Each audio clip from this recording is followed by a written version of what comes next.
Brincadeira! Para duas cargas puntiformes de 6 microcoulomb e 18 microcoulomb que estão a 12 centímetros uma da outra, determine o campo e o potencial elétrico para um ponto entre as cargas a uma distância de 3 centímetros da carga de menor módulo sobre a reta que passa pelas cargas. O aluno tem que ter capacidade, né, de desenhar a reta, desenhar as cargas das quais ele falava, 6 microcoulomb, 18 microcoulomb. As duas positivas, né? Que bom. E se eu perguntar, cargas puntiformes são tipo o quê? Puntiformes em forma de ponto, que são pequenininhas. Na eletrostática, a gente sempre que a gente calcula a força entre corpos, a gente considera eles puntiformes. Porque se eles não forem puntiformes, vai haver polarização, né? Vai haver indução. E aí as cargas ficam separadas, as distâncias entre as cargas mudam. Então sempre tem que fazer a conta. Mesmo que a questão não fale, a gente tem que pressupor que são corpos puntiformes. E se tipo, uma fosse negativa, seria falada? Sim, sou obrigado. Aí o que seria negativo? Isso. 12 centímetros uma da outra. Ele quer saber o campo e o potencial a 3 centímetros da carga de menor módulo. 3 centímetros. Ali ele quer saber. Cara, essa carga vai gerar um campo que aponta para a esquerda, né? Vou chamar essa carga de Q1. Vou chamar essa carga de Q2. Vai ter o E1 apontando para a direita, porque ela é positiva, e vai ter o E2 apontando para a esquerda, né? Para eu calcular o campo resultante, eu vou ter que subtrair esses campos. Como é que se calcula campo elétrico gerado por uma carga? K vezes Q, T ao quadrado. O valor do K o cara acaba decorando.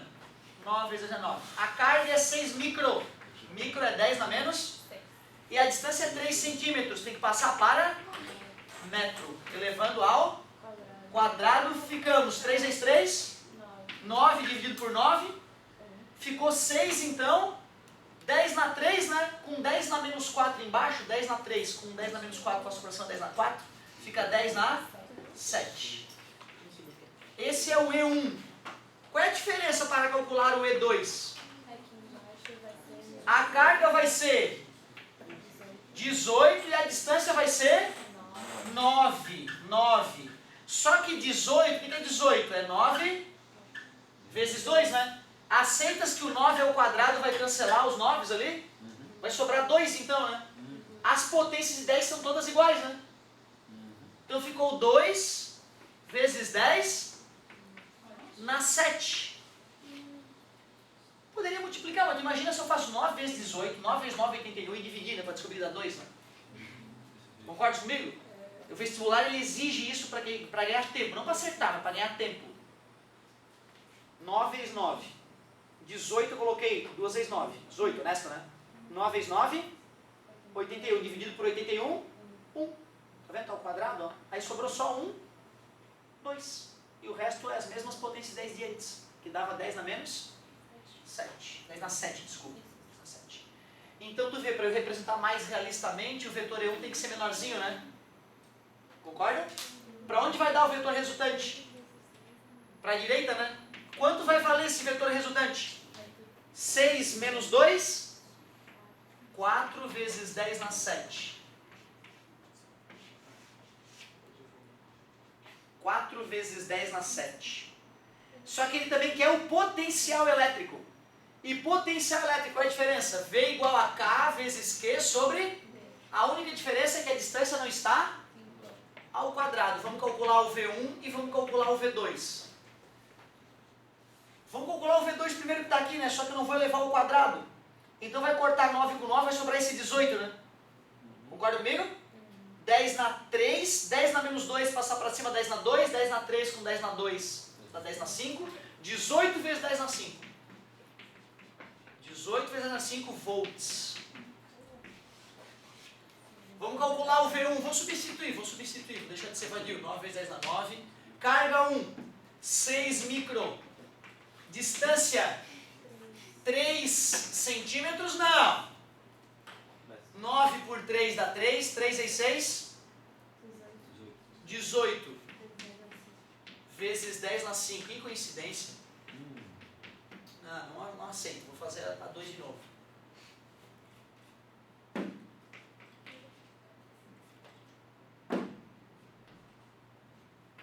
Porra, é isso mesmo.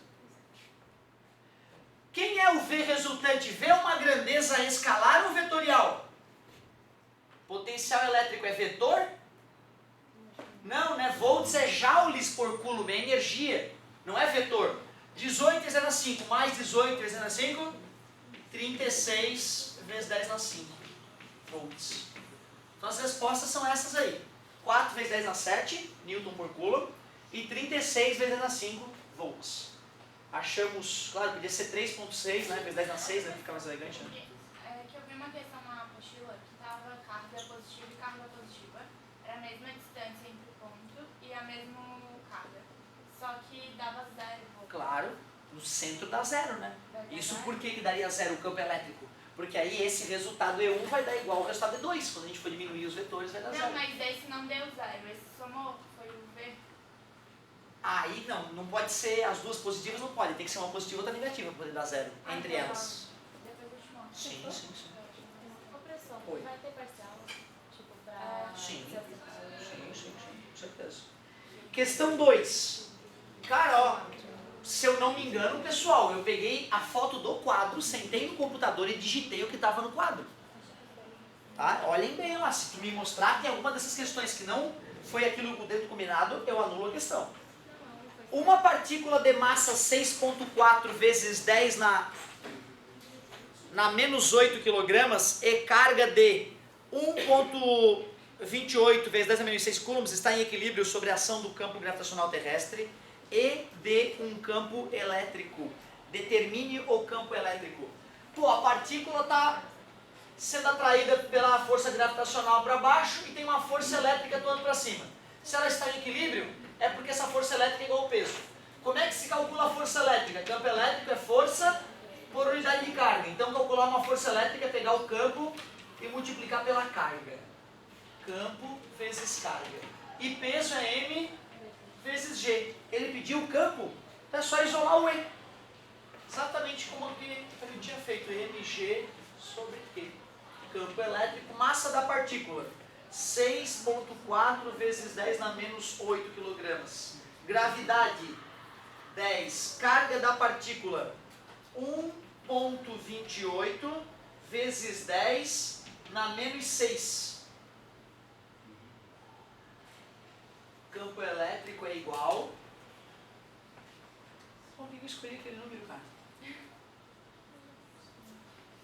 Vai dar um número bonito, será? Não. 5? 40 foi 4, 10... Ah, que delícia, deu 5. 5, 10 na 6 com 10 na menos 7, 10 na menos 1, né? Então, o campo elétrico deu 0,5 Newton por coulomb. Mas podia deixar? Sim. Newton por coulomb. Cara, assim, ó, se a gente fosse ser bem exigente, o aluno ainda deveria dizer que o campo elétrico é vertical, e já que a partícula é positiva, tem que atuar para cima, né? Vertical, de baixo para cima.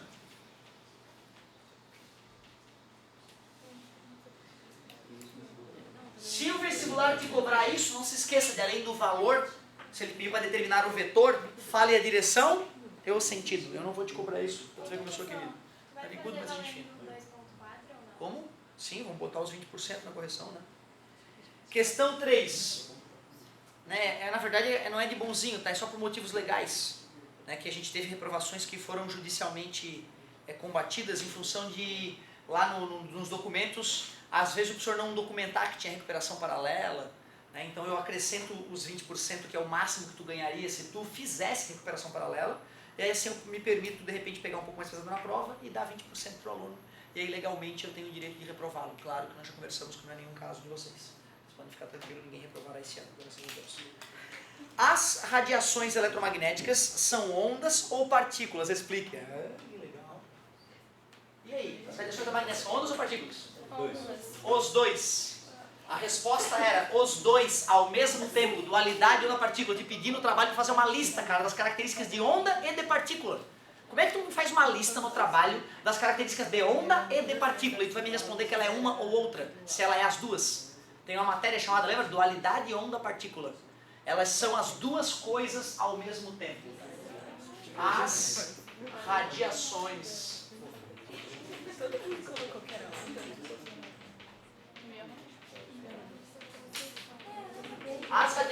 magnéticas são entidades duais, apresentando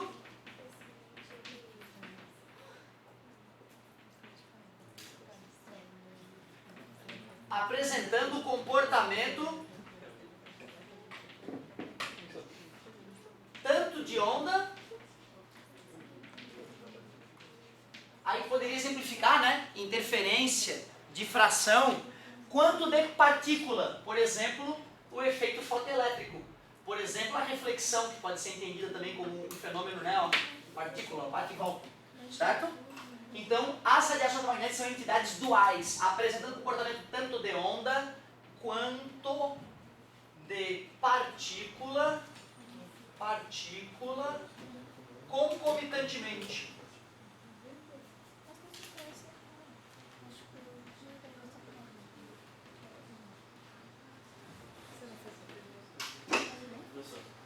Eu pedi o explique, né? Pedi, amém. As radiações são ondas ou partículas. Eu só vou, assim, tu falou, os dois, pois apresentam características das duas coisas. Pronto, vou aceitar. Certo? Eu só tentei fazer mais bonitinho, ficou uma merda. As radiações magnéticas são entidades duais, apresentando comportamento tanto de onda quanto de partícula concomitantemente. Questão 4. Em um barco de 4 metros, com massa de 50 kg, duas pessoas de massa 78 kg estão sentadas. Um banco? Meu, tô cego, nem a coisa que eu também achei estranho, empuxo, não lembro de cair empuxo. Em um banco animado, 4 metros, massa de 50 kg, duas pessoas de 70 e 80 kg estão sentadas. Sabendo que os pés dos bancos, do banco, né, o cavalo, estão nas suas extremidades e que as pessoas estão respectivamente a 20 centímetros e 1,5 metros da extremidade esquerda do banco, determine a força suportada por cada pé do banco. Isso é uma questão lá primeira prova do ano passado, né? Equilíbrio de corpo extenso. Na CAF, geralmente, a questão mais difícil que cai tem a ver com isso. Na CAF, no meio do ano caiu, né? Um banco com um sapato, com uma garrafa, com um vaso. Não tinha duas pessoas, tinha um sapato, uma garrafa e um vaso. Mas era a mesma coisa, mesma ideia. Mesma ideia. Como é que é então? Deixa eu ver. Vamos fazer o diagrama de corpo livre. Apoio A, apoio B. Tem um peso do banco bem no meio, né? Peso do banco. E aí tem uma pessoa, então, de 70 quilos, vou chamar de peso 1, e uma pessoa de 80 quilos, vou chamar de peso 2. Uma está a 20 centímetros, a outra a 1,5 m. E eu sei que o peso vai estar bem no meio do banco, vou ter que considerar o banco homogêneo. Como o banco tem 4 metros, eu sei que o peso do banco atua 2 metros na extremidade esquerda. Sempre comecem com o momento resultante igual a 0. Escolha um ponto como ponto de giro. Selecione para onde que o giro vai ser positivo, para onde que vai ser negativo. 1, 2, 3, 4, 5 forças. Seriam 5 momentos. Momento da força A, momento do peso 1, momento do peso 2, momento do peso do banco, momento da força B. Tudo isso somado a 0. O peso 1, o peso 2, o peso do banco gira no sentido negativo. A força B gira no sentido positivo. E a força A não gira, porque o braço da alavanca é nulo. Ela não vai realizar momento, aquela força A. O que é momento? Momento é força vezes distância. Meu Deus, eu estou com Alzheimer com essa câmera, pelo amor de Deus. Desculpa, raça. Então assim, ó. Cara, como a galera me pede, bota nome no vídeo. Gente, tem que dormir, me perdoem, não consigo. Essas férias eu vou me dedicar à galera que estuda pela internet, prometo. Menos peso vezes distância. Menos peso vezes distância. Menos peso vezes braço de alavanca, que a gente chama de distância popularmente. Força vezes braço de alavanca. Bem mecânica essa parte, né? Bem chato. Se o cara estiver bem concentrado, estiver praticado, ele vai bem. Peso é M vezes G.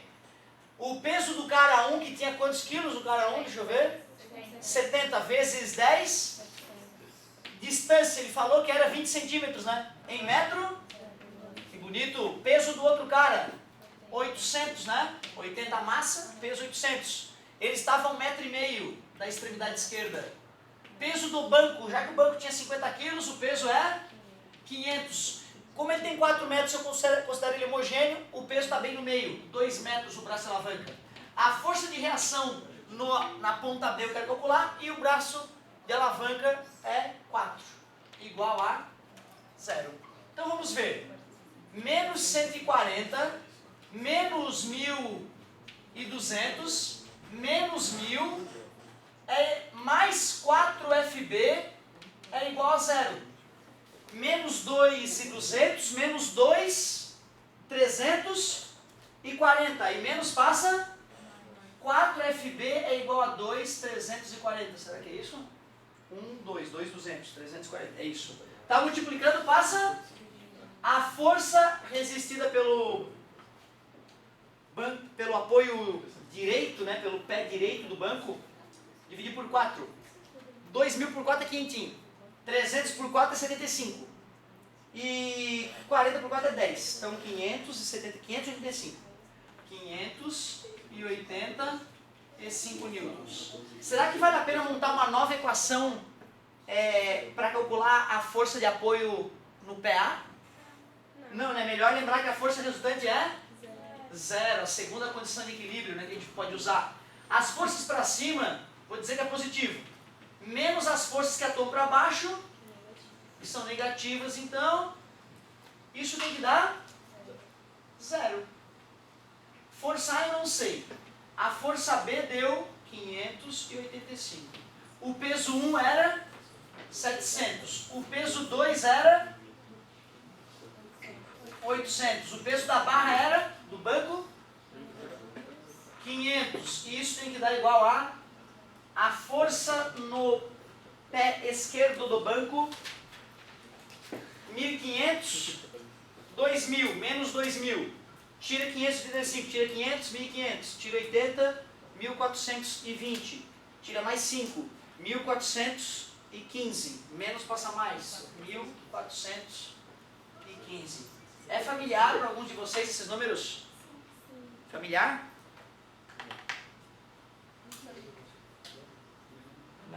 O máximo? Como? De onde? O quê? Da prova, isso? É? Ah, isso. Não, bateu o número, eu digo. Ah, tá. Não, esse não é o meu pavor, porque senão o silêncio, meu Deus, todo mundo errou, eu errei. Eu queria poder dividir com vocês, então beleza. Show! Asdrubal! Pra finalizar, né? Tinha que ter, né, cara? Os acompanhantes esse médio todo. O Asdrubal caiu. Asdrubal quer chá a 60... Que viado! 69 graus. E sabe que a água da torneira está a 24 graus. Falei, é viadagem pura essa questão. O que Asdrubal deve fazer?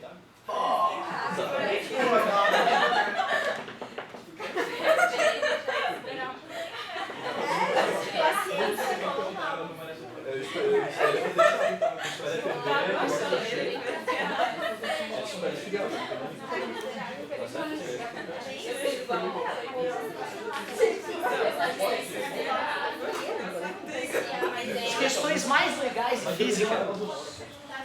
As questões mais legais de física são as questões abertas, assim, que são totalmente abertas, que o aluno pode construir o resto da questão, né? Eu vou levar em consideração qualquer resposta que eu acho que faça sentido. O que era o esperado, sendo que tu estudou pelo trabalho e tinha uma mistura de água quente com água fria, né? Então, o ideal, para tu garantir que tu tá alinhado com o que tu estudou, era pensar, pô, o Asdrubal vai ter que ferver água, assim como a fulana lá ferveu, e nós temos que pegar então água fervente e misturar com água torneiral. E eu vou fazer o que macete, né, para obter o equilíbrio térmico, que macete na água fria, que macete na água quente. Massa de água fria, não sei. Calor específico da água 1, variação de temperatura. Eu quero chegar a 69 e a água da torneira está a 24. Calor que a água fria receberá. 45 massa de água fria. Esperado que o aluno faça isso. Massa de água quente, não faço a menor ideia. Massa de água quente vezes Czinho da água. 1, eu quero obter água 69, se eu ferver a água, 100. Menos 6, 31, Alzheimer. Massa de água quente. Concordam comigo? Nós sabemos do princípio das trocas de calor que ao misturar água quente com água fria, desprezando as perdas de calor para o ambiente, calor recebido mais calor perdido, igual a zero. Calor recebido pela água fria, 45 mF. Calor perdido pela água quente, menos 31 mQ, igual a zero. 45 mF é igual a 31 mQ. Então, a massa de água fria dividido pela massa de água quente é igual a 31/45 avos. Então, Asdrubal deve misturar água torneiral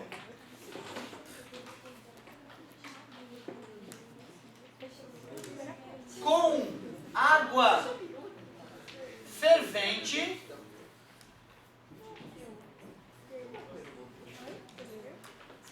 numa razão de 31/45 avos, numa razão de 31/45 avos de massa de água fria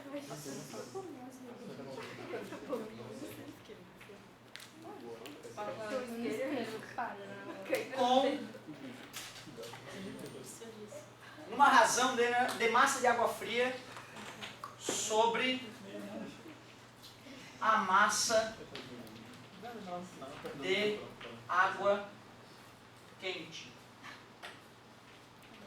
Mas tem outras 1000 maneiras de responder. Asdrubal poderia misturar 31 ml de água da torneira com 45 ml de água fervente. Quem só botou 45 para ganhar água? Mas de temperatura. 72, Não é isso que eu estou dizendo. Assim, olha, se o aluno pegar e responder a Asdrubal ferve água, usando um termômetro, vai conferindo a temperatura da água até que a temperatura chegue a 69 graus. Eu vou ter que aceitar, entendeu? Porque eu deixei a questão aberta. Se tu ambientar a questão, eu vou ter que aceitar. É a vantagem da questão ser aberta, né? O que eu esperava era isso, que tu fizesse na linha daquela questão do trabalho, né? Que era isso, era que macete, somava igual a zero. Aí mesmo que tu não explique depois, né? Só de tu chegar que a razão entre as massas de água fria e quente é aquele valor, ou sei lá, 0, aquele valor. Mas com certeza eu vou considerar alguma coisinha, né? O cara que fez pelo menos um que macete ou outro que macete. De repente se o cara escreveu a princesa troca de calor, já dá pra dar um pontinho também. Certo? Eu vou fazer o que eu puder. Eu tenho um valor para água fria, no caso que é da torneira, e depois calculei a água quente fervente. Legal. Se tu for dividir as massas, né, eu posso testar tua conta isso, dividindo as massas, e você vai dar um valor próximo daquele aí. Show? Massa. E os desafios? Vai corrigir também? Não, vou corrigir sim. Galerinha, vamos que vamos, desafios. Que isso? Que é isso, cara? Oh. Eu também perguntei o que era isso. Cada desafio errado perde um ponto.